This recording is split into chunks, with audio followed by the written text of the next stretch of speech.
আজকে আমরা ত্রিকোণমিতির যে প্রমাণটা শিখব সেই প্রমাণে আমরা যে সূত্র বা অনুসিদ্ধান্তটা ব্যবহার করব সেটা হচ্ছে cos a plus b plus cos a minus b, যে এটা সমান সমান হয় 2 cos a into cos b। এই ধারণাটা এখানে আমরা ব্যবহার করব। আর সেই সাথে হচ্ছে cos 120 ডিগ্রির মান, যে cos 120 ডিগ্রির মান কেমন হয় বা সেটা আমরা কিভাবে নির্ণয় করতে পারি সেটা আমাদের জানতে হবে, যে cos 120 ডিগ্রির মান কিভাবে নির্ণয় করা যায়। তা আমরা এখন প্রমাণটা শুরু করতে পারি। আচ্ছা, প্রমাণটা শুরু করতে চাই, দেখি আমাদের আসলে আজকে আমাদের কি প্রমাণ করতে হবে। এখানে দেওয়া আছে cos 10 degree into cos 30 degree into হচ্ছে cos 50 ডিগ্রি আর ইন্টু cos 70 ডিগ্রি সমান সমান 3/16। এখন আমরা প্রমাণটা শুরু করি। আর আমাদের আজকে যে ধারণাটা জানতে হবে সেটা হচ্ছে cos a plus b plus cos a minus b সমান সমান হচ্ছে 2 cos a into cos b। আমরা এই ধারণাটাই মূলত আজকে ব্যবহার করব। হচ্ছে সমাধান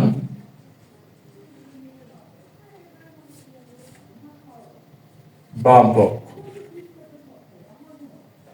cos 10 ডিগ্রি cos হচ্ছে 30 ডিগ্রি cos 50 ডিগ্রি আর এটা হচ্ছে cos 70 ডিগ্রি। এখন আমরা একটা বিষয় খেয়াল করি, এখানে আছে cos 30 ডিগ্রি। cos 30 ডিগ্রির মান কিন্তু আমরা জানি, আর cos 30 ডিগ্রির মান কত? √3/2। প্রথমে আমরা কি করব, এই cos 30 ডিগ্রির মানটা লিখলাম √3/2। আচ্ছা, cos 30 ডিগ্রির মান হচ্ছে √3/2 আর এখানে cos 10 ডিগ্রি। আর এই ক্ষেত্রে নরমালি কি আছে 2 cos a into cos b আর এখানে আছে cos 50 ইনটু cos 70। তাহলে এখানে যদি আমরা 2 নিয়ে আসতে পারি, অর্থাৎ 2 cos a cos b এই ফর্মটা আনতে পারি, সেই ক্ষেত্রে আমরা কিন্তু লিখতে পারবো cos a plus b plus cos a minus b। এই ফর্মটা আনতে গেলে এখানে আমাদের একটা 2 লাগবে, অর্থাৎ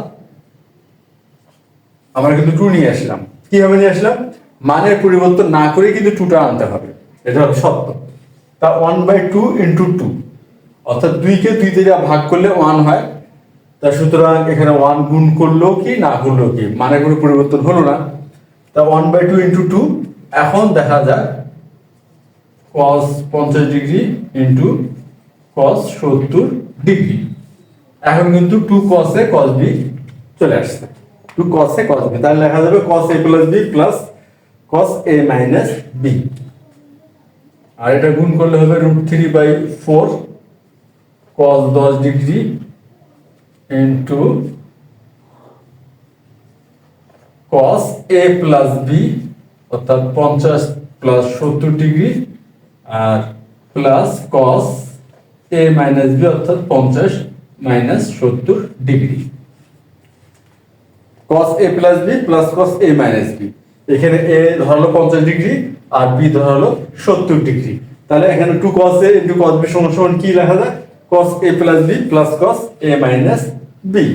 আর আমরা তো আরেকটি বিষয় জানি যে ঋণাত্মক কোণের cos অনুপাত ধনাত্মক হয়। ঋণাত্মক কোণের cos অনুপাত কি হয়? ধনাত্মক হয়। এই ধারণাটা এখানে আমরা ব্যবহার করব। √3/4 cos 10 ডিগ্রি আর এখানে কি হবে cos 120 ডিগ্রি আর এখানেও হবে cos মাইনাস 20 ডিগ্রি।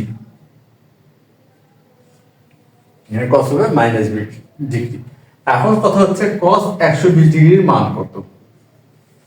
cos 120 ডিগ্রির মান, এখন এই মানটা মনে রাখতে হবে এমন কোনো কথা নাই, আমরা অনায়াসে এই cos 120 ডিগ্রির মানটা বের করতে পারি। এখন সেটা কি হবে?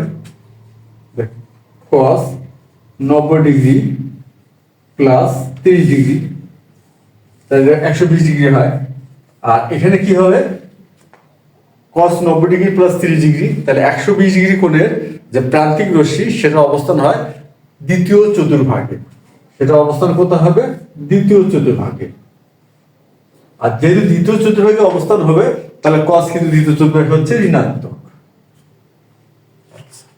এখন 90 ডিগ্রি, এটা হলো 90 এর বিজোড় গুণিতক, মানে অর্থাৎ একটি 90। সেক্ষেত্রে কস পরিবর্তিত হয়ে সাইন হবে, তাহলে এটা হচ্ছে sign 30 degree.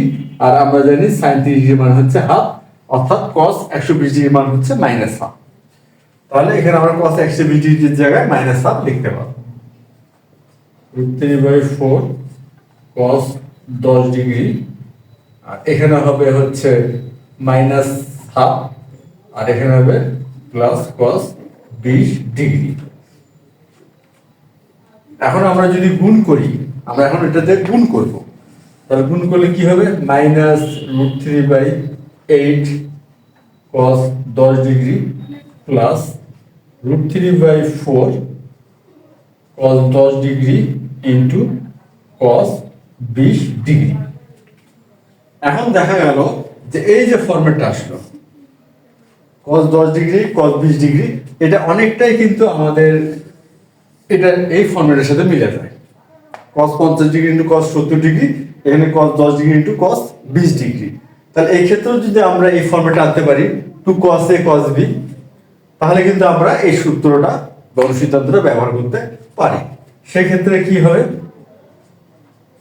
8 cos 10 degree plus √3/4 into 1/2 into 2, অর্থাৎ 2কে 2 দিয়ে ভাগ করলে বা 2কে হাফ ধরে গুণ করলে 1 হয়, তার 2 cos 10 degree into cos 20 degree.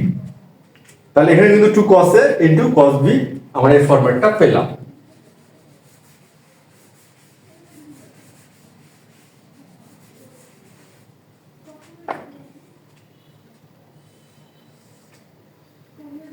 সমান এখন আমরা মাইনাস √3/8, এটা হলো cos 10 ডিগ্রি, আর এখানে কি হলো √3/4 ইন্টু 1/2, তাহলে হবে √3/8, তাহলে এটা হচ্ছে √3/8। আর 2 cos a cos b লেখা যাবে হচ্ছে cos a plus b cos a plus b plus cos a minus b